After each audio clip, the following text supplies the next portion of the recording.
We do have a lot of tech going on. So if anybody ends up not being able to hear, just in this room, you can hear us, but online or anything, please let us know. So today we're going to talk to you about navigating safety preparedness for professionals. We did do a version of this talk yesterday for parents and caregivers. We had a lot of educators in the room. If you are a parent in the room today and not an educator, it's also really applicable. So we're very flexible, whichever session you decided to choose to join.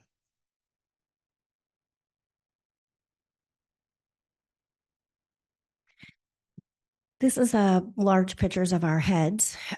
So never think that quite through, do we, when we send in our slides?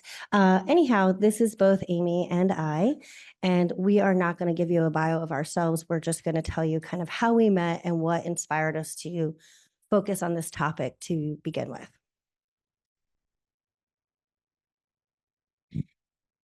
Let's see, March of 2020, a very notable event happened, and I think we were all involved or a part of it. Does anybody recall what might have happened? Anybody? No? Oh, yes. So COVID-19, even though it was 2020, it was in March. It started at least in California. I mean, it did not start in California. What I'm saying is in March, I was in California and I walked into Calaba with my dear friend who's pictured on the screen, Feda Almalidi.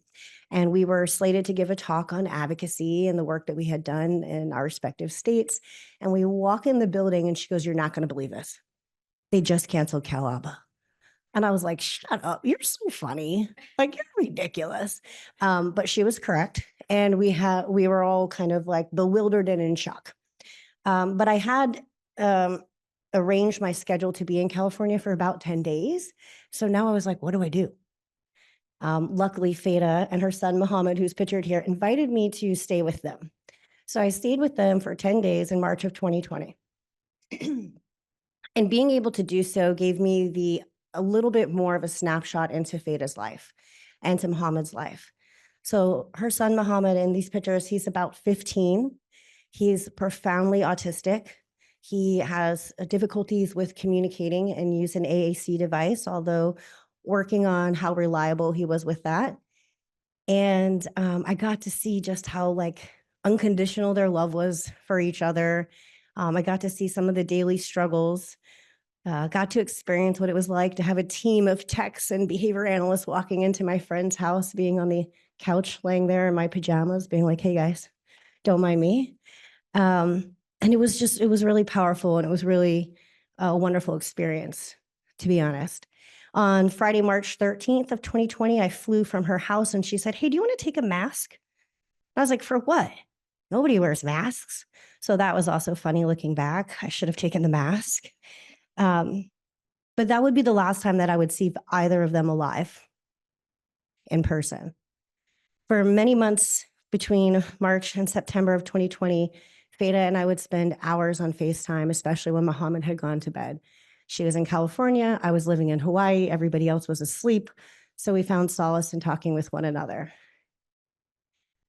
The last time we FaceTime was September 24th of 2020, and it's really funny how your mind works. For those of you who are behavior analysts in the room, and you know of Dr. Jose Martinez Diaz, he passed away that Monday on Feda's birthday. 2 days later, she and I talked on the phone, and 2 days after that, her and her son died tragically in a house fire on September 26th of 2020. Feda, her sister, her niece, and her son were all in the house, and her niece woke up and woke everybody in the house, and they exited the home. They exited the home, but Muhammad did not come down the stairs and did not come outside. So Feda did what Feda does, and Feda ran back into the house. And her sister could hear her screaming his name, "Hamuda, Hamuda, Moo, come on," as he was lovingly called, "Let's go, let's go." It was the middle of the night. He was, I'm sure, very confused. And so when the firefighters found their bodies, they were not burned. It was smoke inhalation that had resulted in their deaths. And they found her body wrapped around her son's. It shouldn't have had to take an event like this for this to come on my radar as an analyst, as an educator, as a friend, as an auntie, as anybody who's caring for anybody else. Muhammad was almost 16 years old. He was profoundly impaired. He did not understand. He was too big to be carried out of the home. So there are things that we need to be thinking about now from this tragedy of how it can help us prevent as much as possible, to teach as much as we can, and to prepare for what may seem and may be very unlikely, but also a real and present danger for our community. At that same time, Amy was working on her dissertation. You know, in the thick of COVID, I think y'all can probably remember that we spent a lot more time on our computers. And as a business owner, I really turned to my ABA community, and we were all kind of in it together and trying to figure out how we could provide services, as I'm sure all y'all were doing, how we could provide education and do what we do in this changing world. And so I was online quite a bit that time. And when Feda and Mu passed away, I saw the news, and as all the eyes in the room, there were many teary eyes right now. The story, truly affected me. Well, simultaneously at that time, I was in the thick of my doctoral dissertation, and my focus was fire safety skills for children with autism. And there just wasn't a lot of research out there, and there still isn't. And so when I saw the news, it just hit home in a really unfortunate way how important and critical, this research was, and how we bring it into our practice as educators, as behavior analysts, and whatever we do with the individuals that we work with. And Amanda, I think 2 years later, in 2022, was presenting at a conference in Texas. It was mostly virtual, so I tuned in from my computer with a 3-hour presentation. And Amanda's message was, very clear. It was one, the legacy that they both left, and the critical work that was done. And the second big message was that we have to do something about this. And it was a true call to action. And she had an amazing mother who had changed her home and procedures in place for her son, also with profound autism, in the case that there were to be a fire. And we're going to talk a little bit about that later. But that was really impactful to watch. But and I'm very honest and frank, and in my frankness, I will say I was a little disappointed after my 3 hours with Amanda, not because her message wasn't important, but because I'm a practitioner and I wanted to walk away. I was so excited because I said, okay, this is what I'm interested in. I know it's important, and I'm going to walk away with this with tools to bring to the clinicians I work with, the families, the children that I work with. And I walked away saying, okay, I know it's important, and I got a few ideas, but this isn't really what I want or what I needed and what the field needed. And so I just cold emailed Amanda and I said, hey, I don't know you. I know you're interested and invested in this. And this is my area of research. And I think we could do something really beautiful together and maybe save some lives down the road. And so we partnered together, and that was a couple years ago, and it brought us here today. What good is a friendship if it's not based on honesty, right? So I knew right away that we were going to hit it off, and I'm really glad that we have connected. I believe the first time we met in person, though, was just this May. We have done a lot of virtual meetings, and it's amazing how well you can get to know someone over Zoom. Yeah, and yesterday was our first time doing a live presentation together, and I was like, wow, it doesn't feel like our first time in person, but it is. And so we're here to be simple, practical, honest, frank, and direct. That is something we share in common, although we have very different personalities in many other ways. And so just to simply put it, our message today is to save lives. of your students, of your children, of your neighbors, of the elderly parents you may be caring for. This could have far-reaching implications outside of the autism population, although we are going to focus primarily on talking about individuals who are autistic or who have related needs. Our learning objectives, not a 3-hour talk, which is good, I think. Although I could be here for probably 3 days. Fortunately, Amy didn't mind that. I just need to give you more resources if we're going to do that. So today we hope that you walk away with more than what we've listed here, but we hope you will also be able to state at least one safety statistic, that word is challenging for me, related to children and adults with autism. One that you maybe didn't know. How about that? Locate at least one assessment tool or resource that will help identify safety concerns for children with autism or adults, and be able to describe one procedure for how you might teach a critical safety skill for this population. And so we're going to let you know that this is, as you imagine, a difficult topic. It's not one I actually wanted to become an expert on, but I will do everything I can to make sure that Feda and Moo's advocacy, that their legacy, that their life will not be in vain. And so drowning. How many of you are familiar that individuals with autism are likely to be attracted to water? Show of hands. Right. So when we hear on the news, a child has gone missing, a child with autism has gone missing, what happens? What do you feel in the pit of your stomach? Immediate concern and fear, right? Immediate worry, a deep worry. And so we would feel that way if a 4-year-old who was neurotypical had walked away from their home. However, individuals with autism are 160 times more likely to die from drowning than the average or the pediatric population. I knew it was a lot. I really didn't know it was 160 times more. We also have information that suggests that the average age of death for individuals with autism is 36 years younger than that for the general population. The average age being 72 for the general population, being 36 for individuals with autism.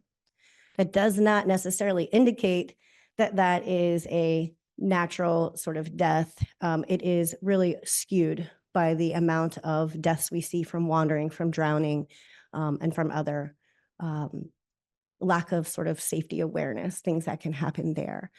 And so they talk about those causes, and they were asphyxiation and drowning, but a lot of it was related to drowning and just what order in which your body stopped functioning. As we know, we are working with vulnerable populations. There's a study that was published in the Lancet Journal that talked about how autistic individuals die prematurely, which represents an inequity, right? So if we want to kind of support families and our clients, like, we need to do what we can to shift that imbalance. And really, it could be reduced by further inclusion, support, and making sure we can facilitate access to resources. Yesterday's discussion was so robust that Amy and I walked away with more resources. People in the local Pennsylvania area walked away with more connections and resources. So just to let you know, although we are starting as sort of storytelling and taking the mic and the lead here, we are going to be turning to you to share any thoughts and experiences or resources that you have as well. I also want to quickly acknowledge Dr. Mary Barbera, who's sitting with us for a moment, at least this morning. Amy talked about the impact on the community. It was really deep. It was really loud. It was really profound.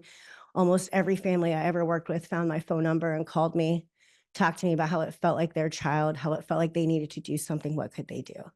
Mary, her book, Turn Autism Around, was, I believe, already, at the publishers, like, ready to go. And there is a chapter on safety, and there was things about, locks on windows and locks on doors. And then, that addresses one concern that might happen.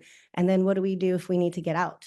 And so there was a quick, I think, last minute edit in honor of Feda and Moo. And so thank you, Mary, for doing that. And I think that will impact everybody who accesses your book and your resources. So I think a lot of people in this room know that some of the deficits associated with autism that could impact safety skills and how one reacts in a safety situation, especially challenges around communication. When Amanda's face looks terrified. I understand that. I know that something is wrong immediately. When Amanda's tone changes, when she screams my name versus she says it calmly, all these differences, and my ability to understand that helps me respond successfully to a safety threat.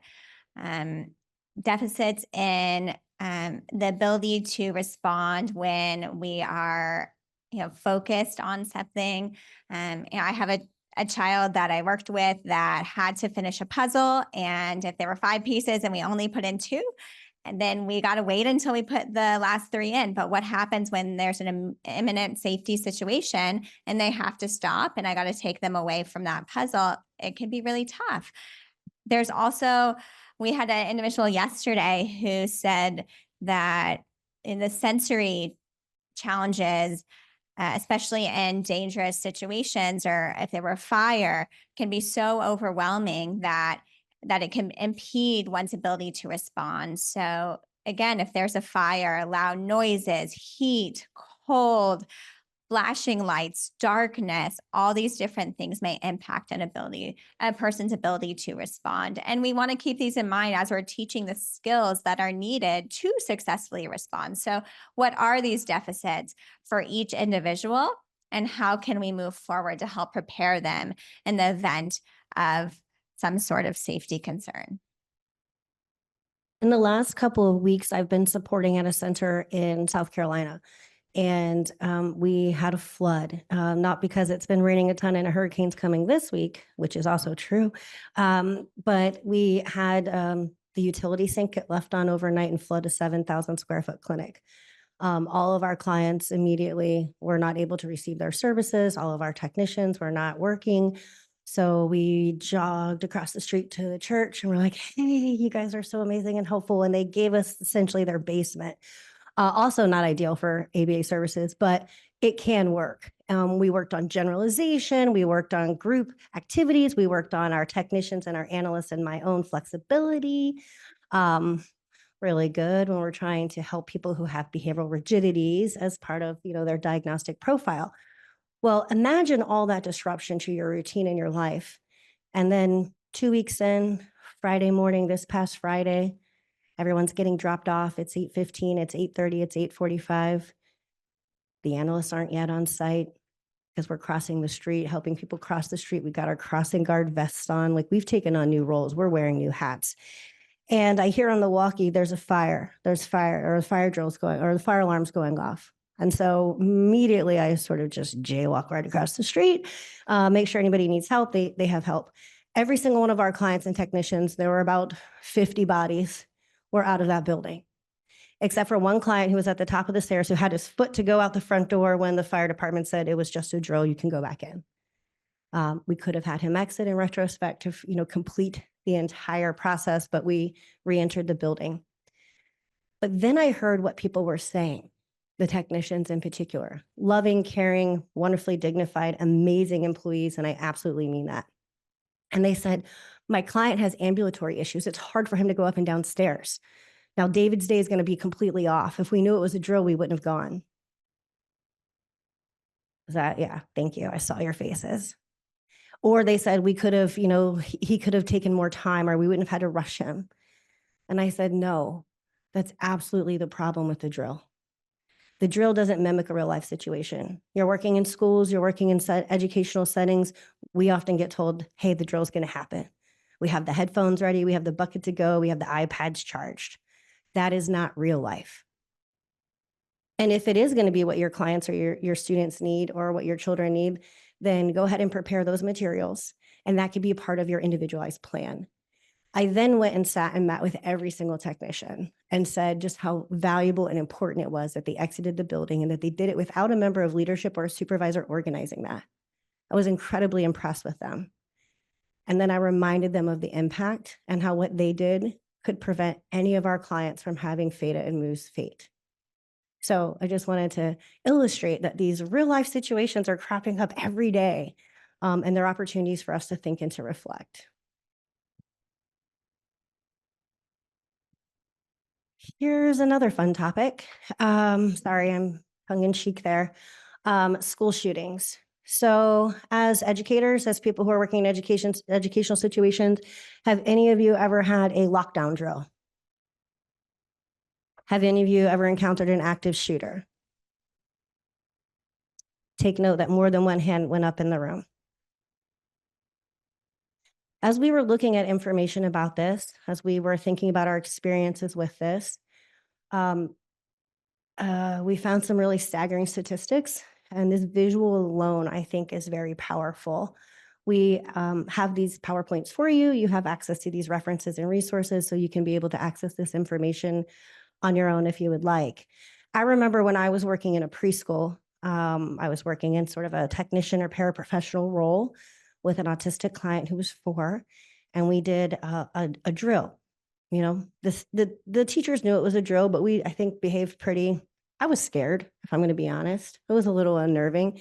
They were banging and pulling at the door, and Charlie said, when they knocked, "Come on in," because he had been taught when someone knocks, you say hi or come on in. So that's what he would have said to the active shooter. So we had to teach discrimination of like what kinds of knocks, when you might not say come on in. But I didn't really have a lot of experience with that other than my own personal experience when I was in 6th grade and my teacher was murdered on the school campus. Uh, at the time, we didn't have the idea to shut down and lock down the building. So they let all of the students off of the school bus and into the building with a shooter on the loose.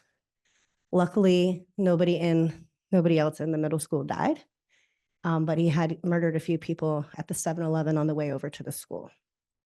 When I was looking up this information, I found my teacher as a data point.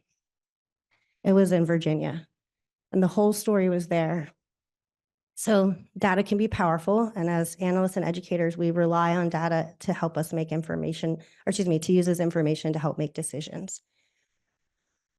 More than 100,000 American children attended a school where a shooting took place in 2018 and 2019 alone. Right? I heard, wow. Yeah. A higher rate of antidepressant use among those who are exposed to school shootings. When I was there and they were banging on the door and it was a drill, I mean, I thought back to my own personal experiences. We talk about individuals with autism maybe shutting down, having hypo or hypersensitivity to sounds. We all have a history. And some of us have a traumatic history.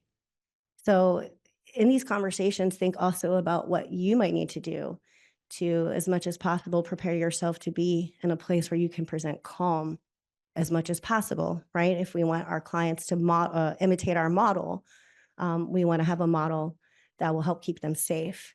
It also leads to drops in student enrollment, a decline in test scores, a dissatisfaction or dislike or fear of education and learning. And they are less likely to graduate high school, go to college, graduate college, and to be employed. So this has a lifelong impact really for anybody who might even be on the periphery of the experience. When I was a teacher myself, there was an active shooter on our campus. And so we were on lockdown for 2 hours while helicopters were surrounding us, and SWAT teams were outside. And there was no cell service in my building. And this was 15 years ago. Computer email was not as robust as it is now. And there wasn't a lot of communication. We just had to have my class with 6 children with severe autism in a corner of the room, hidden and quiet. And before this talk, Amanda brought up that recently there was a tornado that came through where I live. And at 5 a.m., I'm getting my 3-year-old out of bed. I'm bringing her into our closet/storm shelter. And I had bags ready for her to keep her occupied. And it was that defining experience years ago where I was with my children in my class for 2 hours that I knew that I had to have these bags ready with their favorite activities. That if someone had a fidget that they could not be without, I needed to have an extra in that bag. And we needed to work on skills and goals of being able to be quiet for an extended period of time, of being able to work independently at some sort of activity, because during those 2 hours, that was all we could do. I mean, I couldn't entertain them with songs or YouTube or any other means. But these are all things that we need to think about. And as you well know, there's a lot of caveats and individualized plans for each student that we need to think about if this were the case. Very unfortunately, it can be. We know that autistic individuals may be more vulnerable during emergency situations because of all these challenges that we've talked about: social communication, interaction, sensory processing, and especially, just to hit home here, that they may have trouble responding to safety threats that other students may have less challenges responding to. And that's why we need to prepare. And Amanda so beautifully said that, as teachers, when we have drills, that these are great teaching moments. And what skills do we need to work with our students? Or, if you're a BCBA, with the children and adults that we work with, to be able to respond successfully. So again, when I was a teacher, I didn't really know any better. And our goal was to just get kids out of the building if they're with a fire alarm or a fire drill. And we in no way were working on the skills they needed to do it as independently as possible. Or in the future, if they weren't out of school, be able to exit safely and respond. And so now the focus really needs to be on, we know this. So how can we have individualized emergency plans for each student, that really details instructions for paraprofessionals, for teachers, for therapists on what should happen to ensure that this student or child exits safely.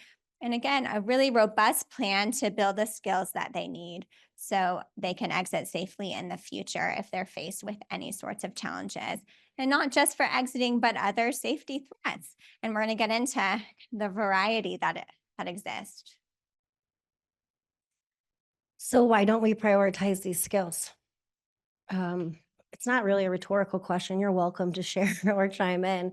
I think something that is really common across any school I've ever been in is that we have limited resources, we have limited time, we might be wearing multiple hats.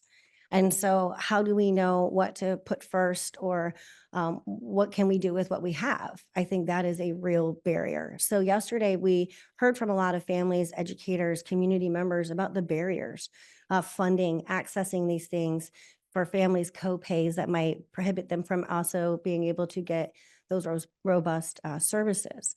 Also, it requires a significant amount of individualization, right? The fire exit or the shelter in place is going to look different, but also needs to meet certain similar goals, right? We need to remain quiet. We need to remain in the space, for example, in the scenario Amy was talking about. And yet how we get there is going to be very specific to the individual, their history, their learning profile, their experiences. And so one of the concepts that we think really helps explain this is a concept that's called the picnic analysis. And I'll take a moment to explain this to you. It stands for positive, immediate, and certain, negative, immediate, and certain. Picnic. The opposite of it would be positive, delayed, and uncertain, or negative, delayed, and uncertain. I've nicknamed that one the Padoo-Nadoo. I joke that we shouldn't tell Dr. Aubrey Daniels and Dr. John Bailey that I say that, but I actually told them myself. So we have the picnic analysis, and then we have the Padoo-Nadoos. That's what I'm going to call them. And so in a picnic analysis, what it is if your outcome is likely to be positive or negative, meaning desired or undesired, but if it's immediate and certain, it is more likely to control behavior than if it is positive or negative and delayed and uncertain. I'll give you a completely off-the-wall example from what we've been talking about, cigarette smoking. You may know a family member who smokes cigarettes or somebody who does, and if I said to them, when you're 80, you're going to die of emphysema, okay?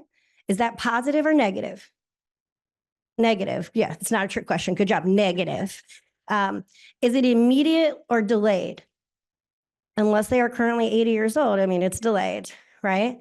And is it certain or uncertain?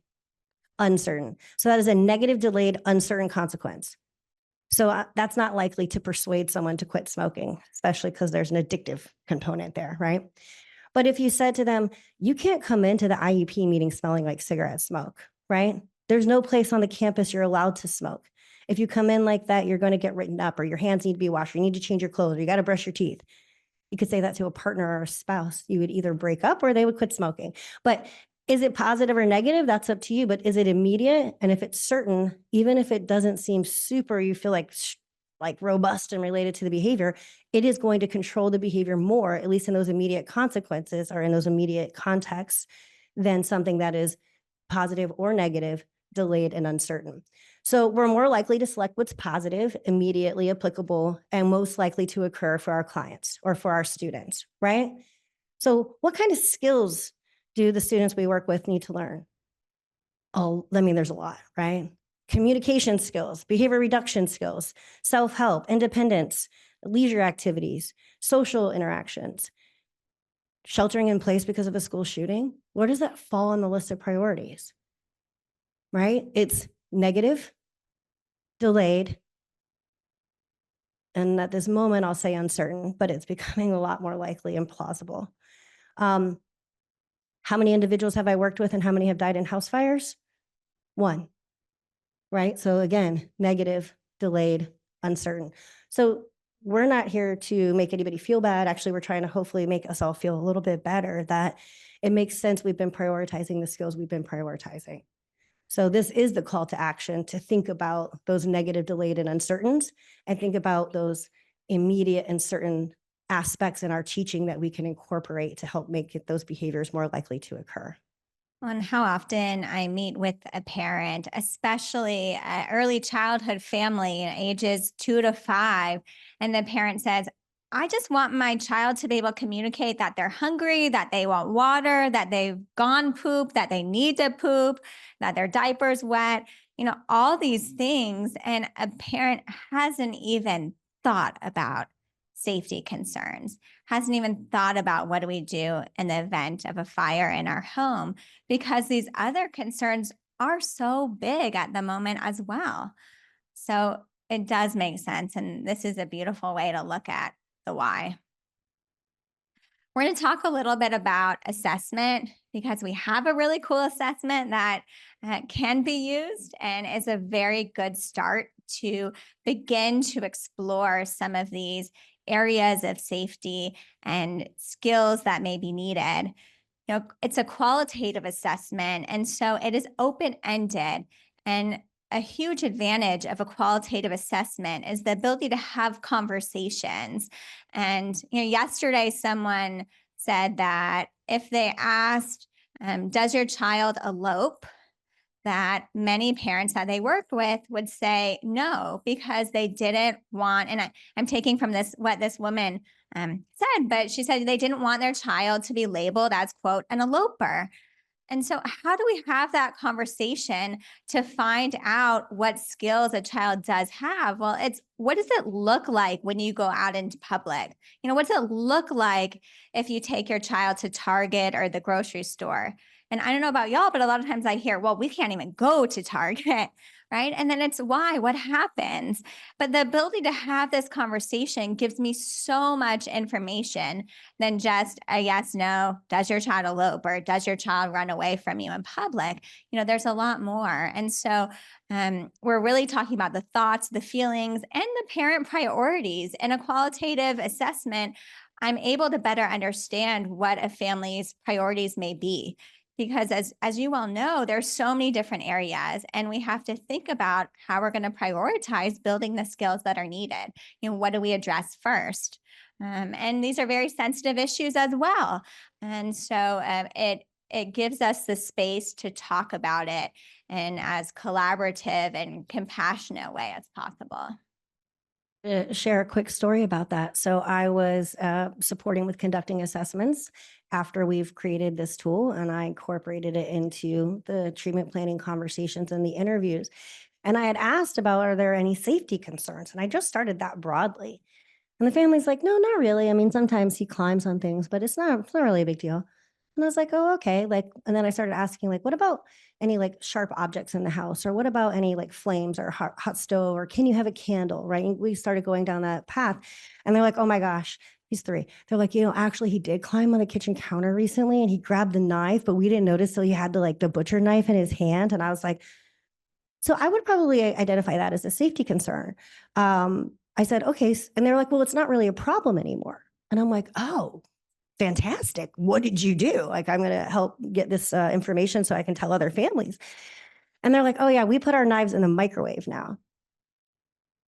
And I was like, okay, so metal in a microwave might also present an additional safety concern. So, no judgment at all to this family who is doing the best with what they have and rearranging their environment to the best of their ability and found something that had a door and was, I'm assuming, out of reach. But it is not necessarily a solution that is going to lead to more safe behavior in their home. And so, it is really important. And there is such a powerful place for having these open-ended questions and for sort of pulling on that thread a little bit more and going, okay, no safety concerns, but your knives are in the microwave, right? So to me, I might identify that. We have an opportunity to give families the perspective of like your life, you deserve for it to be a little bit more simple than that, right? Or you deserve for your knives to not be in your microwave. Let's figure out how to do that, perhaps. And maybe that was something we started with right away. And maybe I just gave them another place where it wouldn't explode if somebody accidentally started the microwave.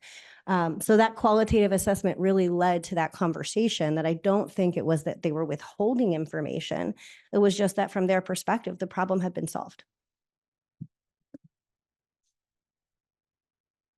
So we're going to talk a little bit about the assessment that Amanda and I created. And as you'll see, the questions, we have some samples in here. There's nothing brilliant about what we did. It is pretty simple stuff. But what we did is we put it on paper, again, to have a tangible resource for people to use as practitioners, as educators, and when you're in the throes of working with families and children. It is called the safety assessment for everyone today, meaning, it's not too late. It's a call to action to do it now, not down the road, not tomorrow, but really today. It's already too late if we're not having these conversations and thinking about these things. A disclaimer, it's meant to offer a framework to identify potential risks. Does not have everything, and we really invite you to take a look at it, to dive into it, to send us ideas, suggestions, areas. But the goal is that it does form a foundation for understanding different factors for an individual's life that may pose hazards to them, and it is so individualized. So the challenges that and skill deficits that one person has, as we all well know, and others are going to be completely different. And the purpose is that this is used in a broader evaluation and context for the person. We also have to think about all of the other goals and skills that they need that may be related. So, communication skills are a great example of that. The ability to stop or to respond to your name. Most of the children I work with that don't have those skills, those are one of the first skills we're working on. And it's not so, as a parent, my kid's going to stop what they're doing and come follow my instruction, which is also critical as a parent. I really want my child to do that. But in the event of a safety situation, it is imperative that my child stops, right? If we're outside, if we're in public, she's about to run into the road, we're at Target and she's running away, I need to be able to say, Ella, stop, right? Or just stop. And she needs to respond. And so again, we're looking at this in a broad context of the person and using that to prioritize what skills we may want to look at first, because it is pretty extensive. Some areas of consideration and domains that we have within this assessment are fire safety, environmental safety, so things like small objects, where medications in your home, choking or breathing concerns. I worked with a sweet girl who was given a balloon and she couldn't blow up the balloon. And so she stuffed the balloon in her mouth and swallowed it. And it wasn't until then that I learned that balloons are really, really dangerous for young children. And it's very frightening. And so, in my house now, with a 3-year-old, I don't have balloons in my house. And that is the recommendation for that age. But sometimes we don't know it again until we're faced with uh, a situation and it's more reactive. Water safety, as Dr. Amanda spoke about before, especially with the statistics, this is a critical area. Wandering, strangers, and social media. Now that internet and social media are so robust in our life, this is a critical area to look at. And gun and weapon safety. There's also a school section in there. So that gives you areas to think about as an educator and as a teacher. So what we want to do, and we're just going to take a few moments so that we have the opportunity to have conversations with the people who are sitting next to you at your table, is we're going to put up a few examples and then invite you to discuss like what might that look like and why it would be different in your building, or what your role would be in a situation, or if you have experience with this, or what do you do if an individual has a seizure when something is loud or flashing, like what are the things that you might need to consider. As Dr. Amy mentioned, this is not an exhaustive list, and we also capped the questions. We did not want 150 million questions to be downloaded by a family so that they find themselves in a place of despair. We did not want educators or analysts to download this and just ask off 100 questions without having a plan. You have to be prepared to have these emotional conversations. Sometimes, because they can be emotional, we as humans want to avoid uncomfortable situations, and our clients and our students deserve better. So what we did is we took a screenshot of some of the questions that were associated with school safety. What we'd like to invite you to do is just look at this, refer to this, talk in turn to people who are at your table about what that experience might look like for you. And we're going to come back and have some discussion. We are also then going to go through some ways in which we might teach this. And we're going to reserve for about the last 15 minutes for some video demonstrations of what that could look like. And then afterwards, we will give you our contact information and we'll be available, because this needs to be an ongoing conversation. And we do not want it to stop, your participation to stop with us today. So I'll give you a few minutes, and when I start singing a song, you'll know it's time to come back. So why don't you go ahead and take a moment to talk in turn.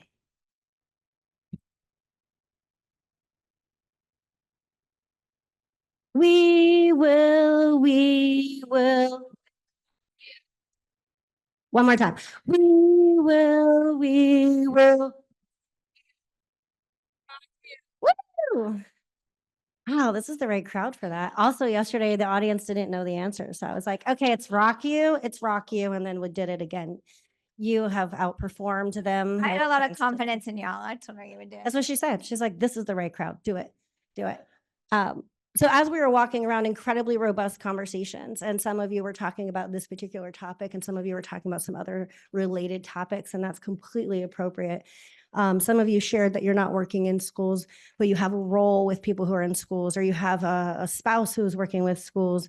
And Amber and she was sharing with her table back there. And one of the things that she shared was that there's a relationship with the fire department and the police department, and they have these drills and they practice these skills with first-year teachers. But the veteran or the senior teachers, hopefully they got that training in their first year and that they remember it. So that's not necessarily the most effective way to do that. And, okay, it's not a problem. We're flex. We can, I can also project and be loud. Not a problem. Yeah, thank you. And so there were a lot of robust conversations that were happening. And there was a really good example at my table, if you don't mind sharing. I'm sorry to put you on the No, it's spot. okay.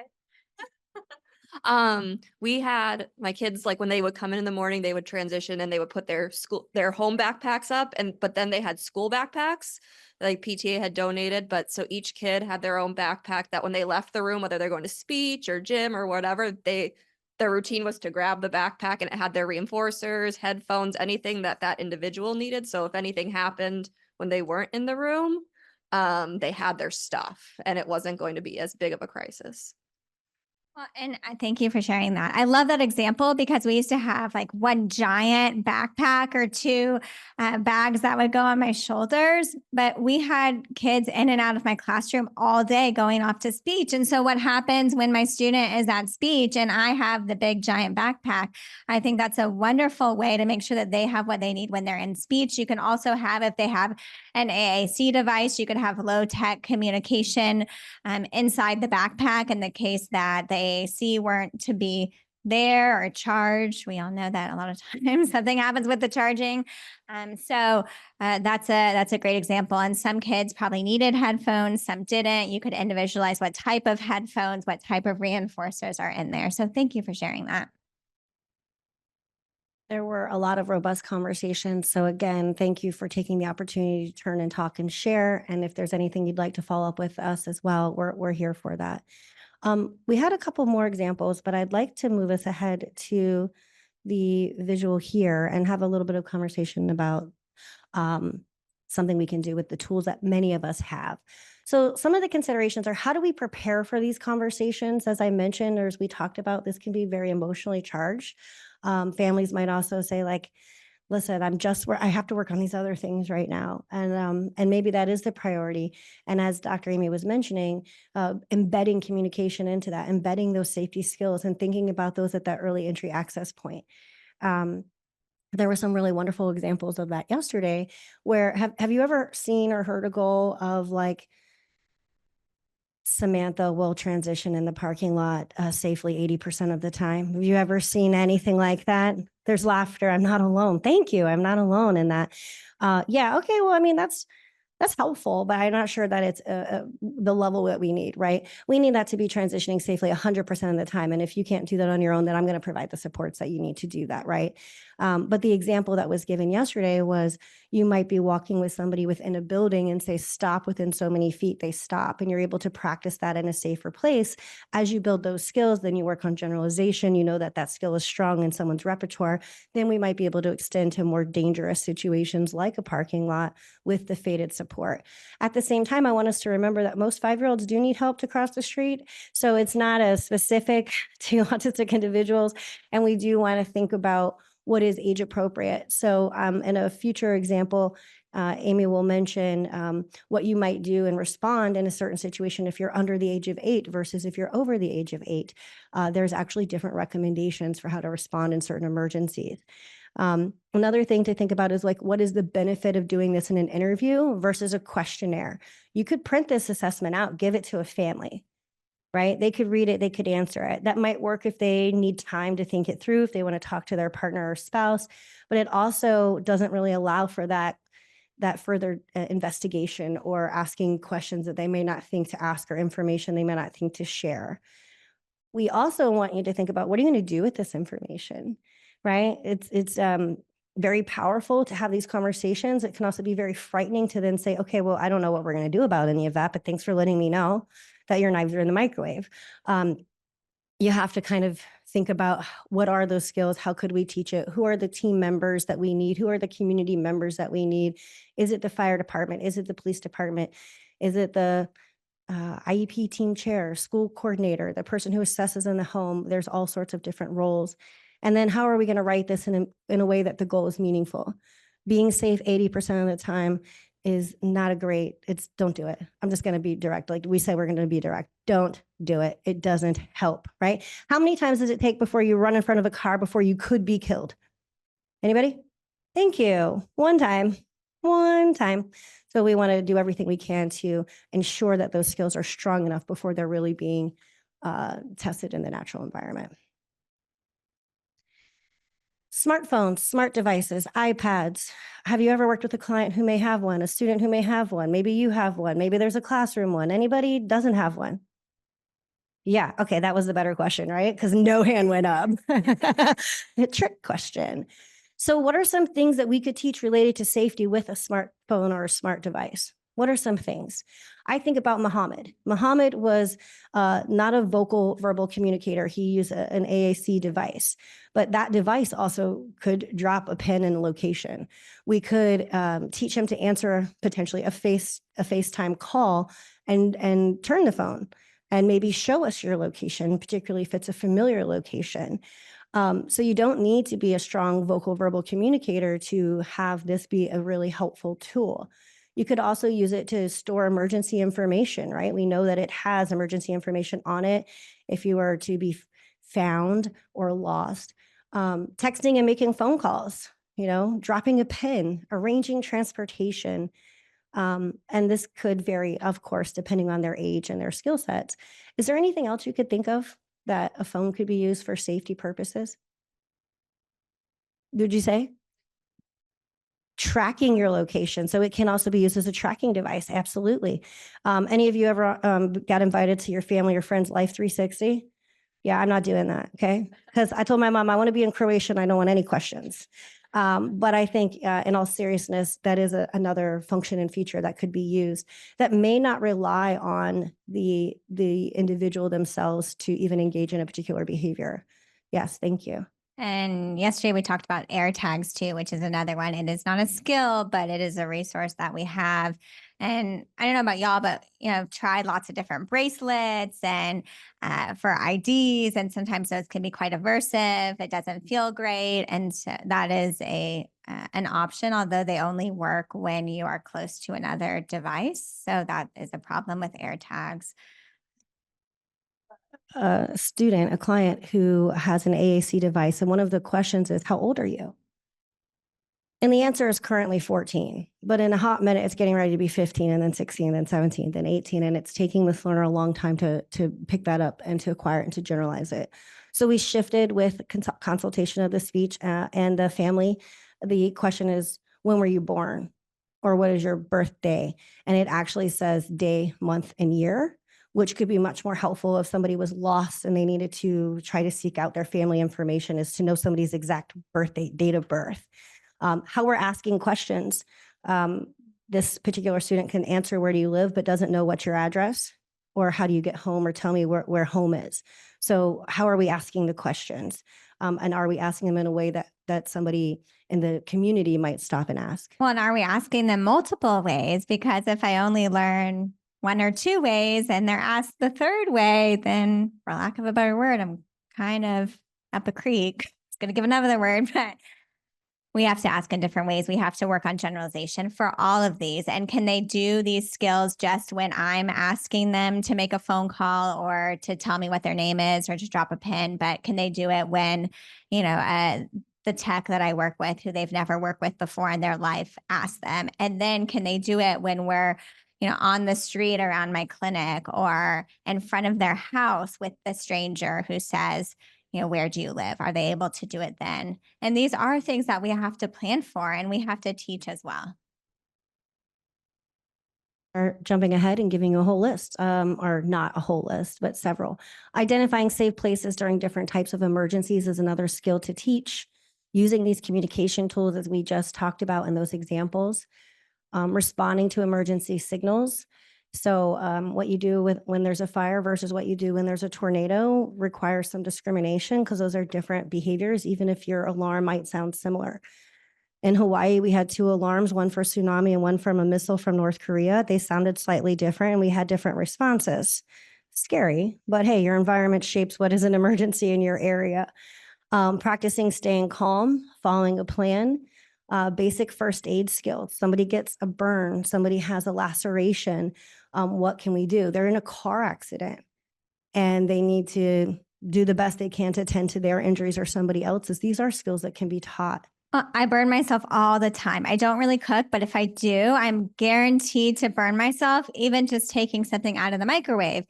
But every single time that I burn myself, I immediately go to the water and I run my hand under the water, under cold water, right? I hope that's the right thing. I think that's what I learned in first aid, but that's what I learned. And again, the individual that I'm working with may not have learned that. And I have to intentionally teach that skill so that they're able to do it, because it's not good enough to just teach them how to heat up something in the microwave or make a thing of popcorn, that I also have to teach what happens when we take the popcorn out and it burns your fingers. What do we do?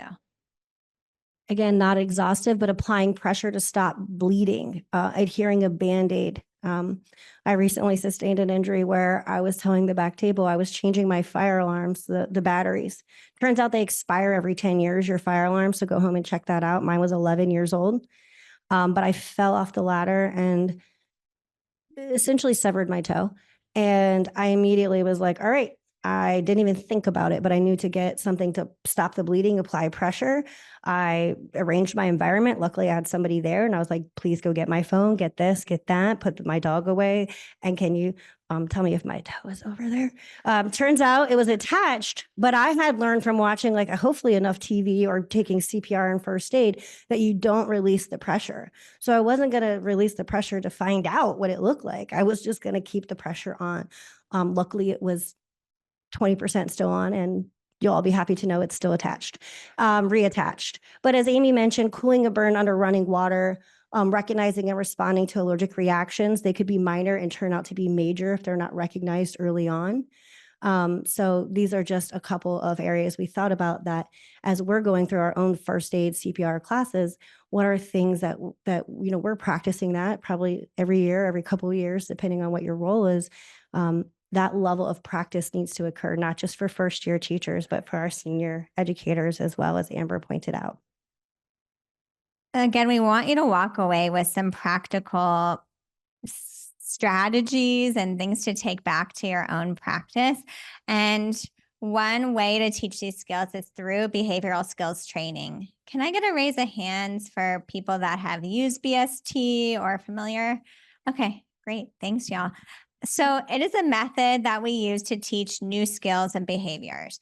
And there's 6 steps to it, and it's pretty simple. And that is why I love BST, because I can teach a parent to do it. I can teach the paraprofessional or technician that I work with to do it. And it's fairly simple to do. It doesn't take a lot of time, and it doesn't take a lot of resources. So you don't have to spend a lot of money to do this either. So the first component is instruction, and instruction involves giving a clear and concise explanation of the skill or behavior that I want to teach them. So I'm essentially telling them how to do it. Depending on the person that I'm working with, this may not just be verbal. So a lot of times I will pair it with visuals in my instruction, and I'll also change my language depending on that person. So with one child, I may use just 2 to 3 words as I'm teaching them, and then another may be more robust with sentences. I'm then going to model the behavior or the skill to them. I'm going to show them how to do it. Then they're going to practice it. And then I'm going to give them feedback. So I'm going to tell them what they're doing that's right and that we like, reinforcement, right? And then I'm going to give them corrective feedback on any areas that should be revised or changed. And then they're going to repeat it. They're going to keep repeating it until we know that they've really acquired it. So we're looking for over consecutive days that they're at 100% accurate responding. And as Dr. Amanda pointed out, we don't want 80% for this. We want 100% over and over and over again. And then the last step, generalization, that we've touched on, but it's super important that they can do the skills, when things have changed, when it's a different person, when they're in a different place, when there are different sounds, all sorts of conditions. We want to make sure that it can be done. And in my practice, generalization a lot of times can be one of the hardest parts of this procedure. There's been a lot of studies on BST, very robust research. It's been effective in teaching firearm prevention skills, fire safety, pedestrian safety, abduction prevention. And the research really says that this procedure is what's effective in teaching skills versus, I will say this procedure is not only effective, but that children are able to display the skills more under the conditions that you're wanting. Or we never want a safety threats, but under those conditions, as opposed to the ability to recite. And so I know Dr. Amanda recently had a situation where a child was taught to recite whatever it was they were supposed to do. So an example is, what do you do in the event of a fire, right? Oh, I go to as quickly as I can to my nearest exit and I leave the building. Well, they could recite that over and over and over again, but it does not translate to their ability to actually do that when a fire alarm goes off. In the parent interview or the parent consultation, I was new to this client and I'm seeing some existing programs. This individual has an AAC device that they're answering these questions on, and it was in a category called school questions. So you first tap school, then you go into questions. What do I do when there's a fire? I leave the building. Well, you're already tapping twice and you're only, I think, thinking of it perhaps in the context of school. And furthermore, the questions were being asked at a tabletop. So that's fine. That's where instruction can occur at your desk, at a table, but you're learning under those conditions. And so when I ask you an explicit question, when you're not in a moment of arousal or distress, and I ask you very clearly, like, what do you do if there's broken glass on the floor? And you say, don't touch it, get an adult. But it's really one button that this learner is pushing. Don't touch it, get an adult. Very reliable in answering this. And so I asked the mother, I said, hey, this is what I'm observing. This is what I noticed. This is what I'd like to shift about this programming, but I want to talk to you about it. I said, what do you think she would do, Alicia, if there was a fire at your house? And she said, I think she would ask me to play Lego Friends Hands in the Air, which is her favorite preferred song. And I was like, yeah, that's kind of what I suspect too, that she's going to ask you for what she needs, because that's really where she's at with her communication. Yes, she can answer the question, but does she understand the context? So we have taken it out with consultation of the speech pathologist and the family, taken out the school category, taken out a box that says questions, remove things that aren't necessary, put them in what we all think were logical places, and then we re-expose her to it and sort of taught her those things. Now, it's going to be tricky. Although I love that, we're having this conversation, because now I'm like, obviously behavioral skills training, why was I not thinking this? But it is going to be a little bit challenging to teach her those scenarios, because I need to put her in situations, but I also need to keep her safe. So that is a challenge. I know many of you have mentioned, and in the chat we saw that, and yesterday people were saying, like, I'm not going to go break a bunch of glass and throw it in the hallway to see if she touches it or not, right? But there are other ways in which we can start to contrive and mimic that environment. And as Dr. Amy was mentioning, the say-do correspondence is very low in the behavior with what the research is showing. So, well, the research, actually, there's been research with kids who are typically developing, do not have autism, 5 to 7 years old, and they're put in a room. First they're taught, what do you do if you see a gun? And they're taught, you do not touch it, you leave quickly, and you go tell an adult. And the same child who's able to do that with fidelity is put in a room with a gun and doesn't know that they're being recorded, and it's a fake gun, but it looks realistic. And they go up and they touch it and they play with it. And so that it's been shown over and over again that say do is not effective in teaching skills, but behavior skills training is. So BST is composed of evidence-based principles. So everything from differential reinforcement when they're doing it correctly, prompting, modeling, a task analysis. So every time that I think about what skill do I want to teach through BST, I break it into a task analysis. So what are those steps?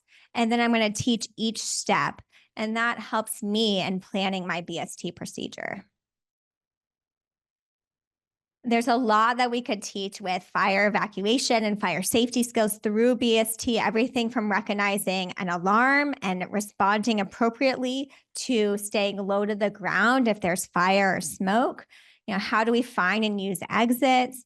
Where do we meet at a safe spot? Calling for help, alerting others. And also, what are the caveats? So sometimes it's okay to break a window if there's a fire, and you maybe should in the event of a fire if that's how you're going to get out. And we need to teach that. It's not always easy. And also how to use fire extinguishers. We learned yesterday from someone in the audience that there's actually different fire extinguishers for different types of fires. We both talked about, Amanda and I were talking, well, if we were to use a fire extinguisher, we've never done it before. We need to figure out how to do this. And we both have them in our homes. And how meaningful is that if I have a fire extinguisher, but I have no idea how to use it? And it pretty much terrifies me to ever pull that thing. We were just talking about this yesterday. So while we've been working on this for a couple of years, we're like, oh my gosh, have you ever used a fire extinguisher? And I was like, I have 4 in my home. No, I'm not going to try them in my home either. Try it outside because they make a big mess. If you ever saw Taylor Swift's video when she got her kitchen on fire, whoa. When we think about individuals who have autism or autistic individuals, we are talking about different levels on the spectrum as well. And so this example here was actually an example provided to me by a friend of mine who is an autism mom and also now a behavior analyst. And her son, Brad, is 30 years old and understands rules and is very much a rule follower. And so he was the one when she asked him, what would you do in case of a fire? What would you do if you need to get out of your room? And he said, well, I would wait for you to come get me. Wrong answer, right? So first question is, or the first part of BST is like, teaching what it is that you're expecting. And so what Mary shared was, I had to tell him, you can push the screen out of your window if you need to get out of your window. So she just taught him a new rule. Under this condition, you can do this. Yes, generally speaking, please don't punch the screens out of our bedroom windows. So helping him understand, and he could discriminate that information by having a conversation. Many families after the loss of Fada and Mu asked their children, just started by saying, what would you do? And the answers themselves were incredibly informative. So that information helps us say, oh, okay, I might just need to explicitly teach a new rule and say under this context or within this context, this is appropriate. One thing we wanted to point out with the image we have here, this exit sign is what color? Not a trick question. What color? Green. What color are many exit signs that are not green? They are? Okay, green means, red means, you see the problem with red exit signs. And so there's actually research done, and I believe the first green exit signs were in the New York subway. And so you start looking around at buildings, you start looking at when we're teaching these discriminations, we teach red means stop. We play red light, green light. Red means stop. Red means danger. It means don't come. So if you have a red exit sign, that's something that you might need to teach. Under this condition, in this context, red does mean danger, but it means come this way.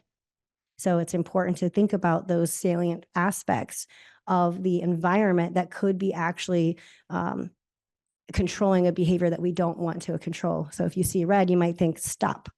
And that's the last thing you want to see when you need to exit a building. We wanted to go through an example of this, and this is what I did for my doctorate study. It was this very simple procedure for teaching prerequisite fire exiting. Now, the prerequisite is an important word here because we didn't teach children that when they hear a fire alarm, they go as quickly as they can to the exit door, they go through the door, and they meet at a meeting spot. How many of y'all grew up, or that's what you know, that's what you did? I don't know, my house, that was what we did. It was meet at the mailbox, this in the event of a fire. Well, as Dr. Amanda touched on briefly before, it's really problematic if I have a 3-year-old, a 5-year-old that doesn't, a 7-year-old, they don't have the skills to be safe on the street. And so what if I have a kitchen fire? Again, I'm not a great cook. We've already established that. So my fire alarm goes off when I'm cooking, and my little kiddo just here's the fire alarm. Okay, mommy's taught me when I hear the fire alarm, I go out to the street. And so my little kiddo is waiting at the street with traffic, and I'm with my fire extinguisher, which hopefully I figured out how to use that.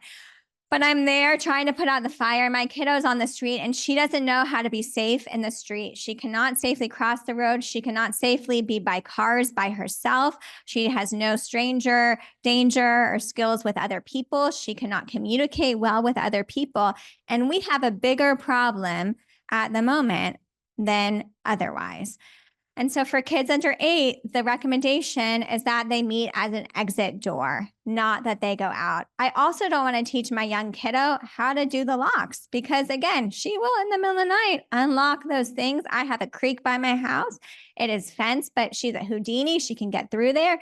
And I don't want her to know yet how to unlock the doors. We also have locks on top. So I teach her how to meet at the exit door. That's what this procedure is. The next steps down the road are teaching her, now what do you do?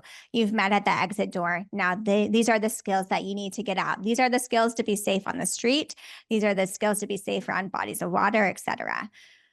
The steps of this BST procedure are 1, Initiate the procedure within 15 seconds of hearing the fire alarm. We don't want a lot of time between when the child takes action and when they hear that alarm. Number 2, walk or run to within 1 foot of the door, the exit door.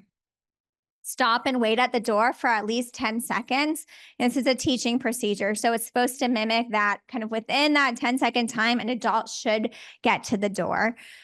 And then the last component is that it all has to be done within 2 minutes or less, because as we all know, time is critical in the event of a real fire. These are the instructions that we used in teaching. So this is step 1 of the procedure. Number 1, stop what you're doing. Number 2, go to the door and do it fast. Number 3, wait at the door for an adult. Do not leave the door. Depending on the child that you're working with, visuals can be a wonderful support when you're teaching this. And I say child, it can also be an adult. We've done this with adults. So you'll see on the right side, visuals and language paired with it that were used with some children. I customize what door it is. So the door that I use for Maddie may be different than I use for Steve. I'm going to actually put their front door on there. And I'm going to have different ones that show different doors in their house, again, so that we can generalize it.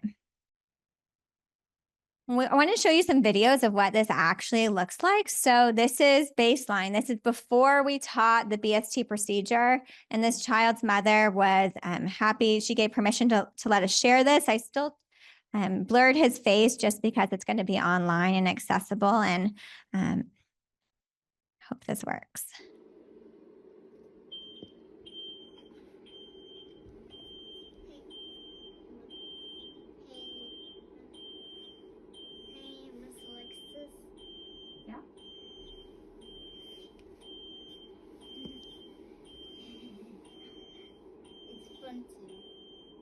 I hear a fire alarm.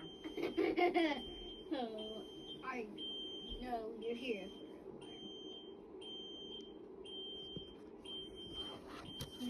He pretty much stayed like that. Fire alarm. Not right now. He asked to turn it off.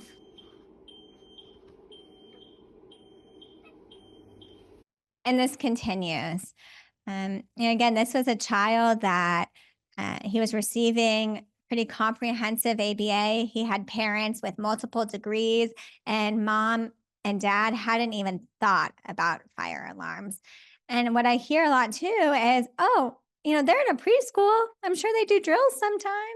Right? But we all know that that's a lot different than what happens at home, and the ability to respond independently.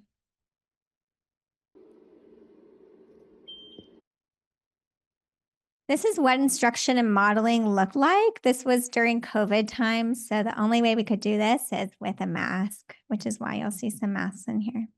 Maddie, when we hear a fire alarm like this, we need to stop, go to the front door, do it fast, and wait at the door for a parent or an adult. So first it will be my turn. I'm going to show you what to do when you hear a fire alarm. I hear a fire alarm. I need to stop. I go to the front door and I do it quick.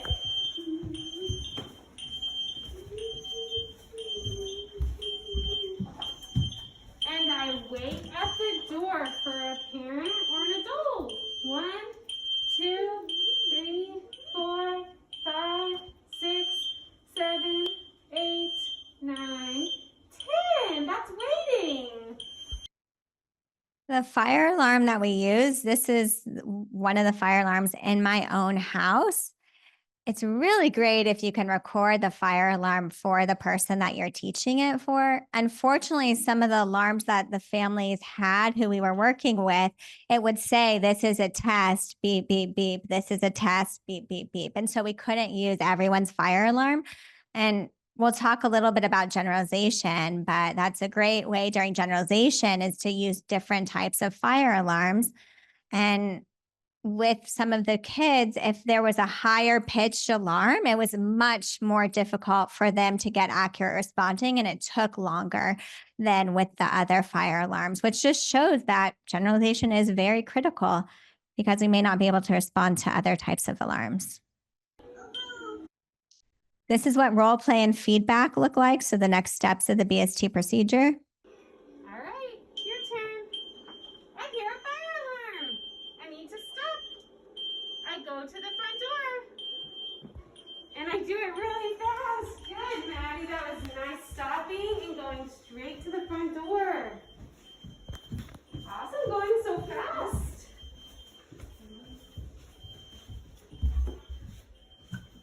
Nice, and I wait at the door for a grown-up. Okay. Jump. Nice waiting. High five. You did really well. And this is what it looks like when he was able to do it by himself.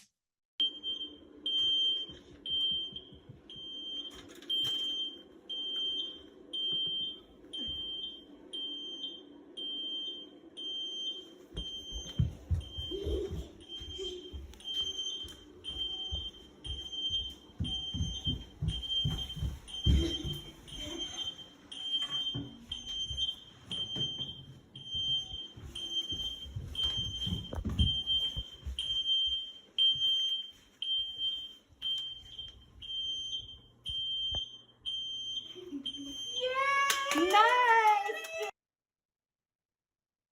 There's a lot you can do with this. So in this last video, you couldn't see it very well, but he was covering his ears.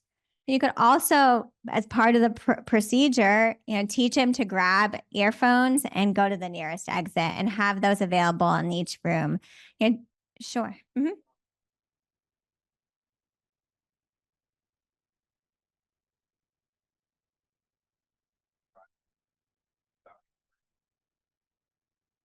Yeah, you're one step ahead of me. So I love that you brought that up. Yes. So the behavior analyst was following him, right? If she didn't follow him, he may not have done it, right? So yes, some of the next steps are seeing if he does it by himself in the room without anybody present, and when he doesn't see anyone along the route as well. So that's very important for the procedure. We want to make sure that Destiny, who's the behavior analyst, isn't occasioning that response and that he's not dependent on her following him too. So yes, again, as part of generalization, we're going to do it in other rooms too. So, he was able to do it 100% consecutive days in that one room, but as we know, he's not always going to be in that room. So we're also going to do it in different rooms. When we're not even present, when mom just hits the fire alarm noise and she's in the kitchen and he's somewhere else. All those are things that we need to practice. We also need to make sure that it maintains. And so it's not good enough that he can do this now and he's been doing it with me for 3 months now. I need to make sure that in 3 months, 6 months, 9 months, a year, several years down the road, that he still has this response in his repertoire. And again, he still has it with different fire alarms and under different circumstances. This study was done in a home, again, because it was COVID times. We weren't able to do it elsewhere. But ideally, you would have it in our clinic. You would have him at school. You would have him in different places and making sure that he's reacting appropriately. And then we're looking at what are the next skills to teach. So once he has all the components of this in his repertoire, we're going to look at subsequent procedures. And the tornado example versus fire alarm example is especially meaningful for this situation. This little kiddo, the following year, we were in his classroom and it happened to be a tornado drill. And none of the kids knew what to do. And we happened to be in the room that day. And our sweet friend Maddie heard the tornado alarm and he went straight to the door, like immediately. And it was great, but it wasn't a tornado alarm. I mean, it wasn't a fire alarm, it was a tornado alarm. And so that's the next step too, is that we need to teach him to distinguish different types of alarms. And that's dependent on what community you're in. So we have tornado alarms where we are. You got it. Yeah. Yes. Thank you. I love the visual and the examples, and I also love that your line of research overlapped with my personal experiences and that we've come together to create this tool. And so we want to again say we don't think it's earth shattering or mind blowing or that you wouldn't have thought of these questions. It's just that when we were looking for these tools, we couldn't find that this existed. So we created it. We, as Dr. Amy mentioned, it's semi-structured, open-ended, and it's qualitative. For people who are very heavily data driven, sometimes that feels like a dirty word, like it's supposed to be quantitative. How many times? And it's like, well, there's a place for both. And so we really implore you to make this a part of the assessment or the engagement process. We are looking to create a list of goals. We are looking to create some sort of lesson plans. Obviously, they would need to be individualized. But again, if you as educators or as family members were able to grab something and think about how would that pertain to your child or your student, you would have a starting point. And that's really what we're saying is it's a launching point. So we want you to be working on your fluency and your comfort level of asking difficult yet necessary questions and using that information, not just gathering it, but using it to inform your goals, tying to the client's needs, creating programs that prioritize safety across all domains, which is why we put so many different domains for consideration. But we also invite you to join us. And so we have our contact information here. We have relatively thick skin. So you could say that's a wrong question to ask, or did you know it should be like this? I know you'll be kinder about it, but we do really invite critical feedback as well as suggestions and reflections. So you can reach Dr. Amy at afoxman@abilityaba.com, myself at behaviorbabe@outlook.com. I have a website. You can go to behaviorbabe.com and download this tool. We are going to be uploading the second one with more of the school information later today. And we'll also send it to the Patan tomato network so that you can access it through the resources from this event and this conference. And so just in conclusion, we want to say thank you. Thank you all Thank so you much for being here and thank you for having us.